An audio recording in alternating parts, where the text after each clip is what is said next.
It's news time. Information is power. The current. The news headline. Freedom of religion. U.S. position vindicates Buhari BMO. The Buhari Media Organization, BMO, has described the United States government's decision to remove Nigeria from the list of countries without religious freedom as a vindication for President Muhammadu Buhari's administration. The group said in a statement signed by its chairman, Niyi Akinshiju, and Secretary Kasidi Madueke, that what the U.S. Department of State did was to leverage on its vantage position to sift facts from fictional tales of state-sponsored persecution of Christians. We join millions of well-meaning Nigerians to commend U.S. President Joe Biden's administration for doing its due diligence on allegations in 2020 that made the previous President of the United States, Donald Trump administration, add Nigeria to the list of countries believed to be willfully violating religious freedom. This is a landmark move on the face of the recent spate of lobbying by individuals and groups with some form of bias against President Muhammadu Buhari to further their needless opposition to the administration. It got to a point where a supposedly well-educated and informed Catholic Bishop Matthew Kuka recently misled the U.S. Congress by giving the impression that the choice of the heads of the three arms of government was deliberately orchestrated to give Muslims an upper hand, it said. And therefore, it is yet again said that the Buhari Media Organization had actually commended the United States for finally removing Nigeria from the list of those who do not allow religious freedom in their country, saying that Nigeria has never denied anyone, and all these were just plots from the people of the indigenous people of Biafra, IPOB. The fear of being dominated by some groups, a need for regional conscience among different regions of the country, desire to control the region resources, among others, geared individual regions to quest for secession from the larger population of the country. This quest for secession had been the major threat to the established unity of the country. Since the emergence of President Muhammadu Buhari as the executive president of Nigeria in 2015, some regions in the country remained ambitious to secede. The agitations which recently heightened in the country has brought tensions into innocent and helpless Nigerians who sense that there could be a breakout of violence in the country if the agitation continues. The agitation to secede is an initiation of the southeastern part of the country, mainly dominated by the Igbo people, and in the region a secessionist group called the Independent People of Biafra under the leadership of Mazi Nnamdi Kanu. The ultimate goal of the group is to fight through all means towards the declaration of the proposed Republic of Biafra, a country that would be occupied mainly by the Igbos.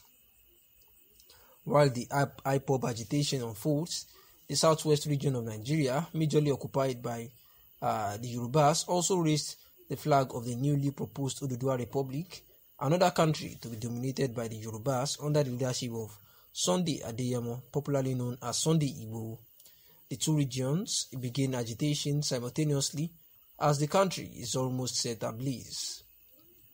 In his reaction to the activities of these regions and a means to providing a long-lasting solutions, the issue of secession in the country, President Muhammadu Buhari in the country had actually declared IPOB as a terrorist group, terrorizing the peace of the country as a first step towards curbing secession in the country. Similarly, the president ordered the militant personnel to invade a discovered secret camp suspected to have created by the armed men of IPOB in Olu, local government area of Imo State. The southeastern region of the country, the men fled the camp and since then remained powerless.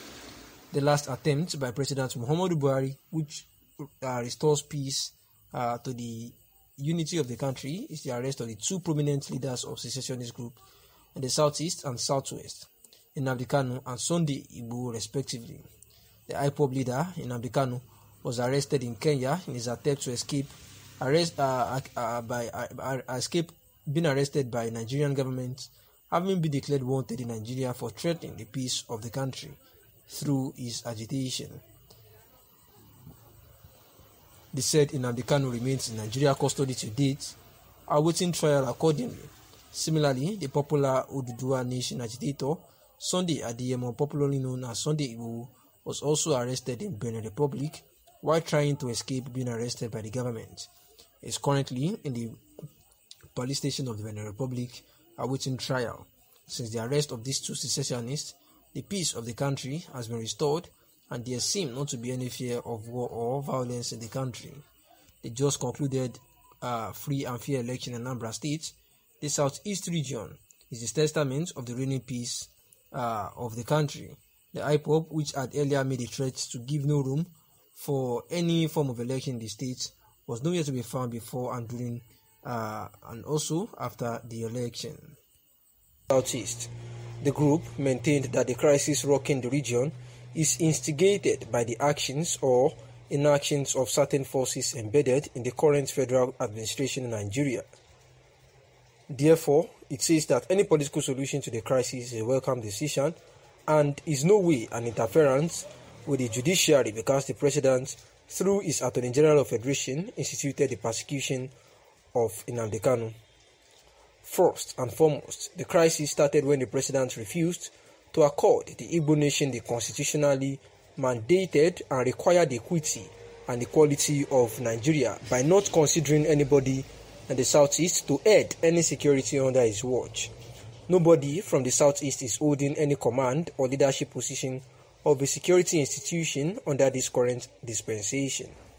The over 60 million Igbo citizens of Nigeria were practically pushed out of Nigeria by Mr. President when he did not trust any Igbo person for appointment of or into any strategic dimension as one of the security chiefs under his government.